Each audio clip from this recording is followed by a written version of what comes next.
Gió đưa nhành cây nghiêng ngả, làm dìu đuôi cá có được không anh? Ngày mới, cô bạn muốn làm diều để thả nên tôi đi lấy cuộn cáp quang, rồi cẩn thận cắt cáp quang này ra thành nhiều nan.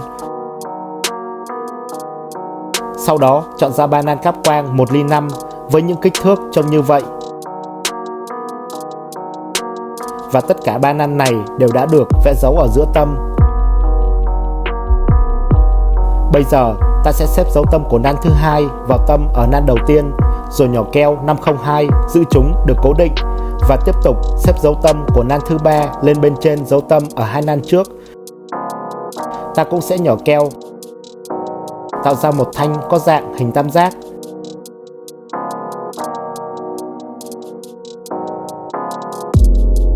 Đồng thời buộc thêm dây tại những vị trí tiếp nối để thanh được chắc chắn hơn.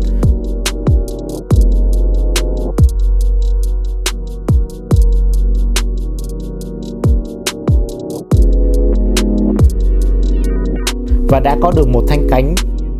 Rồi tiếp tục làm một thanh nữa giống tương tự như thanh vừa làm được trước đó để có 2 thanh cánh cho diều. Và để làm một nan thẳng ở giữa, tôi sẽ sử dụng một nan cáp quang 4 ly với chiều dài 5-6 cm. Cuối cùng ta sẽ có thêm 2 nan cáp quang 1 ly 5 mang những kích thước như thế. Và ở giữa tâm của 2 nan này đã được vẽ dấu rõ ràng. Tôi sẽ cẩn thận xếp dấu tâm của 2 nan vào nhau, rồi nhỏ keo và buộc thêm dây.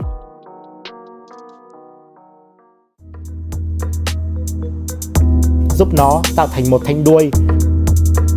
Như thế, ta đã có đủ tất cả các thanh cần thiết cho khung diều. Bây giờ tôi sẽ buộc dây cố định tại tất cả các vị trí giao nhau.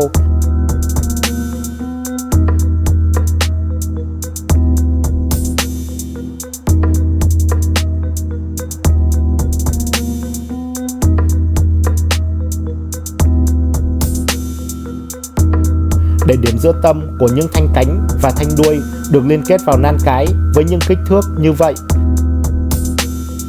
Và tiếp tục làm theo cách mà bạn đang thấy.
Cho đến khi hoàn thành xong được một khung diều.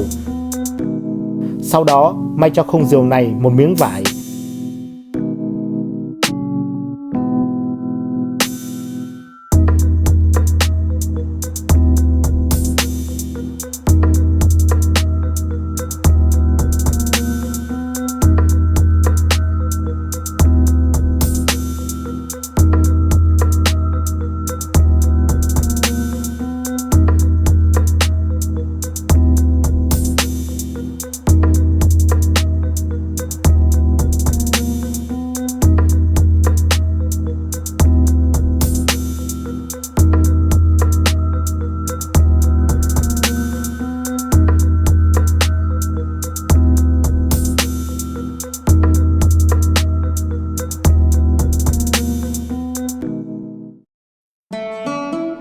để xong được một chiếc diều đuôi cá 1 mét, trông cũng khá đẹp mắt.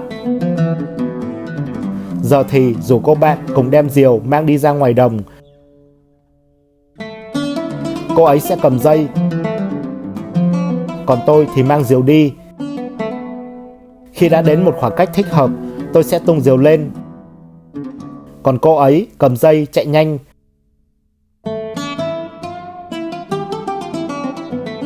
Để chiếc diều được bay lên thật cao.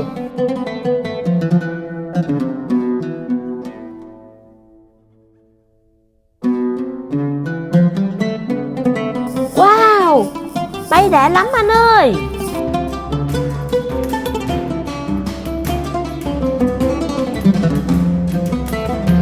Nhìn cô bạn khá vui nên chúng tôi đã cùng nhau thả diều.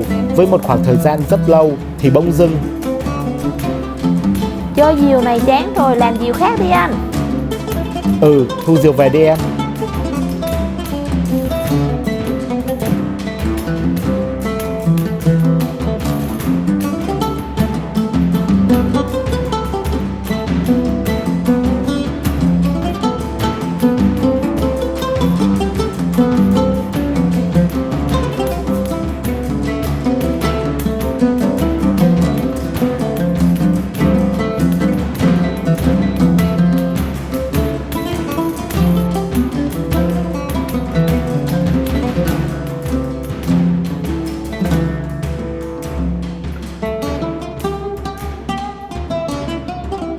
Về đến nhà, cô bạn đem diều cất đi. Còn tôi lấy ra một số cáp quang đã được cắt sẵn từ trước và chọn lấy 3 nan trong số chúng.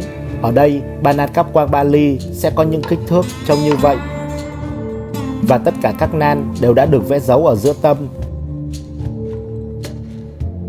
Bây giờ tôi sẽ xếp dấu tâm của nan thứ hai vào dấu tâm ở nan đầu tiên và nhỏ keo 502 giữ cố định. Rồi tiếp tục xếp dấu tâm của nan thứ ba lên trên tâm ở 2 nan trước, nhỏ thêm keo để tạo thành một thanh có dạng hình tam giác.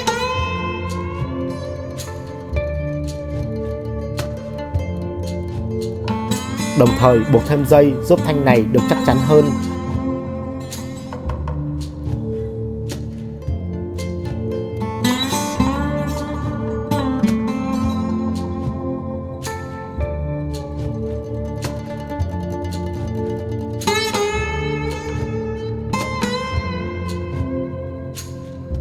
Và đã có được một thanh cánh.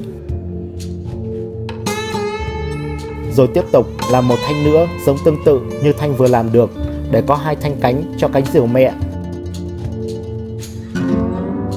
Tiếp theo, tôi sẽ vót lấy một thanh tre theo dạng tròn, dọc theo suốt chiều dài của thanh với đường kính 8 ly. Và thanh này sẽ có chiều dài 92 cm, dùng cho việc làm một thanh thẳng ở giữa. Và để làm những thanh cánh con, ta sẽ có thêm 2 nan cáp quang 3 ly với những kích thước trông như thế. Rồi 2 nan này đều đã được vẽ dấu ở giữa tâm. Bây giờ ta sẽ xếp dấu tâm của 2 nan vào nhau, rồi nhỏ keo giữ cố định.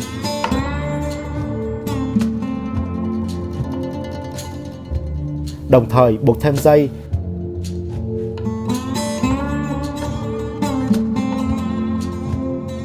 Tạo thành một thanh chắc chắn để có được một thanh cánh con. Và tiếp tục làm một thanh nữa giống tương tự như thanh vừa làm được để có 2 thanh cánh cho cánh diều con. Như vậy ta đã có đủ tất cả các thanh cần thiết cho chiếc diều này. Việc cần làm tiếp theo là buộc cố định tất cả các điểm giữa tâm của thanh cánh vào thân ở thanh thẳng với những kích thước như bạn đang thấy. Rồi tiếp tục buộc thành hình cánh diều theo như cách đang làm ở trong video.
cho đến khi xong được một khung diều.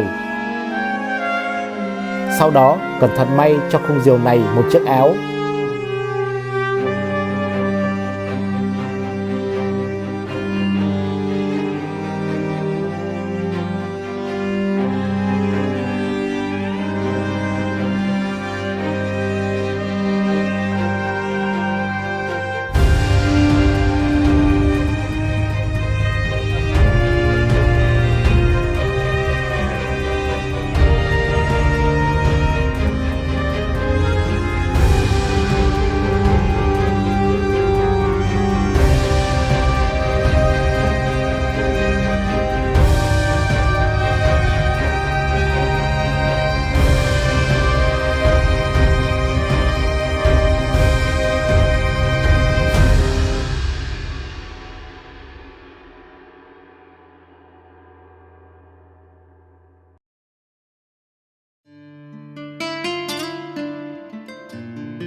Để hoàn thành được một chiếc diều mẹ bồng con trông rất đẹp. Giờ mang chiếc diều này đem đi tìm cô bạn thôi. Đây là diều gì mà đẹp vậy anh? Diều mẹ bồng con đấy em.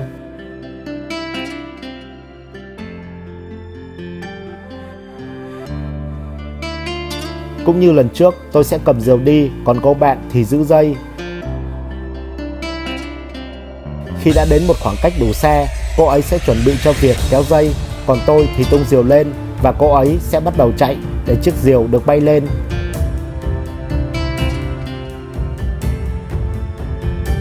Trên cao, diều tỏ ra khá chao đảo khi liên tục lắc đều qua hai bên.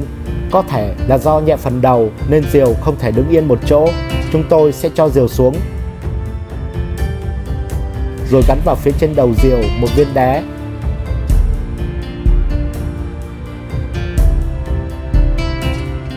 Và bắt đầu thả lại. Bạn thấy chiếc diều bây giờ đã khác so với lúc ban đầu. Nó đã bay lặng yên và ít chao đảo hơn.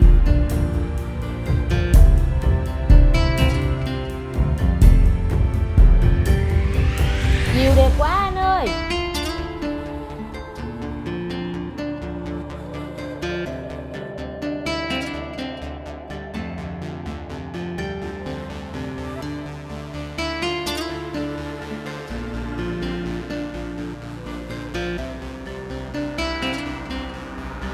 Nhìn cô bạn thích chơi với chiếc diều mới này nên tôi cảm thấy rất vui.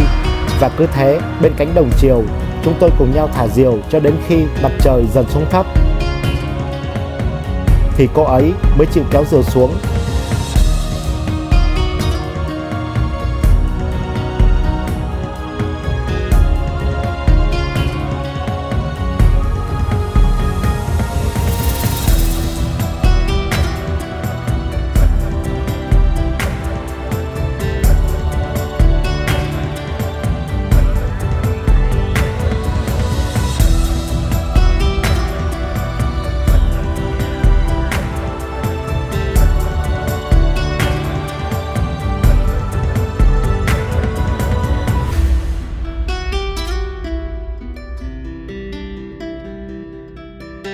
Và muốn tôi làm thêm một dáng diều khác để thả.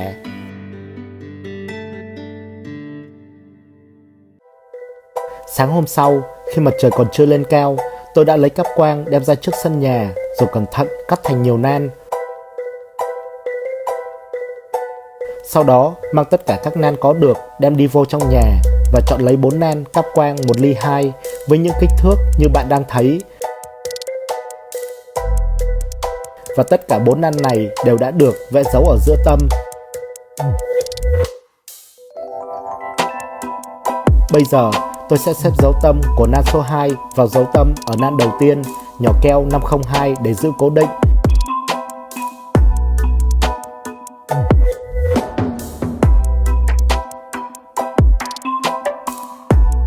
Tiếp tục xếp dấu tâm của nan số 3 và số 4 vào nhau.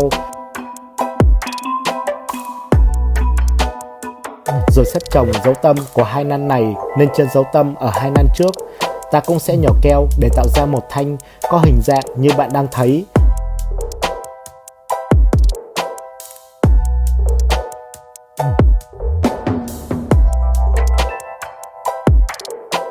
Đồng thời buộc thêm dây thành từng khoảng ngắn ở thanh,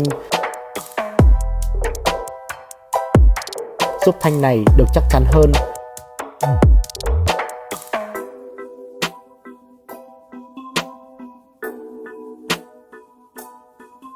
Và đã có được một thanh cánh, rồi tiếp tục làm một thanh nữa giống tương tự như vậy.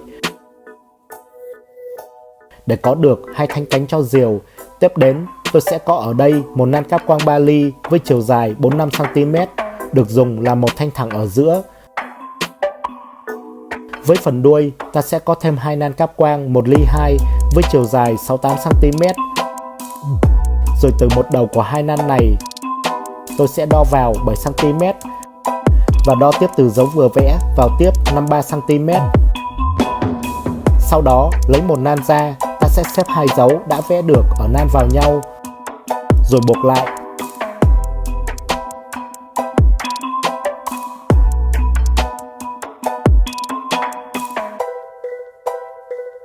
Tạo thành một vòng và buộc thêm dây dằng ngang qua vòng này.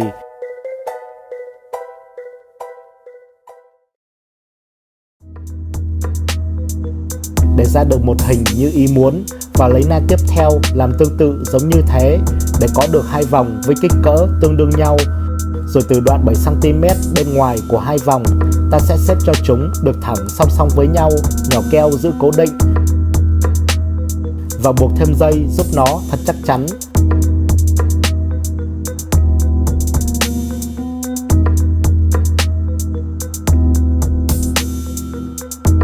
Đồng thời vẽ một dấu ở chính giữa khoảng cách của hai vòng, rồi xếp dấu này vào thanh thẳng. Như vậy ta đã có các thanh cần cho chiếc diều này. Bây giờ tôi sẽ buộc cố định điểm giữa tâm của tất cả các thanh vào thân ở thanh thẳng.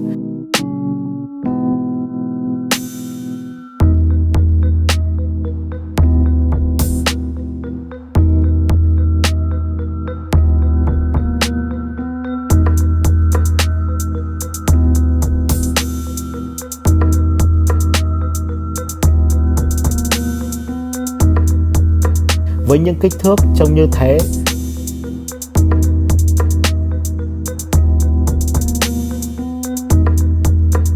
rồi tiếp tục buộc cánh theo cách mà bạn đang thấy.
Cuối cùng sử dụng nan cáp quang 1 ly 5 xếp qua hai vòng đuôi và buộc cố định tại các vị trí giao nhau để xong được phần khung diều. Sau đó dán cho khung diều này một miếng vải.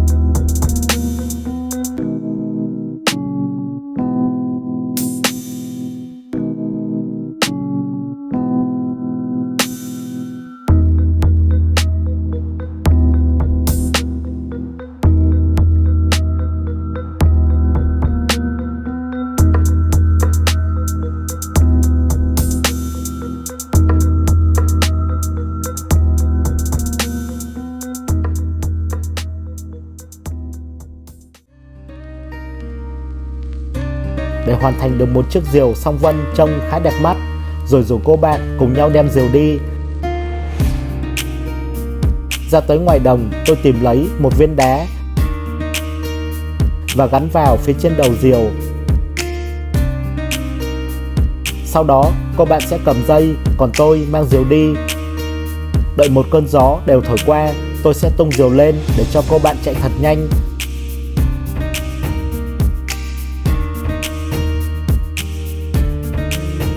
Giúp chiếc diều được bay lên trên cao.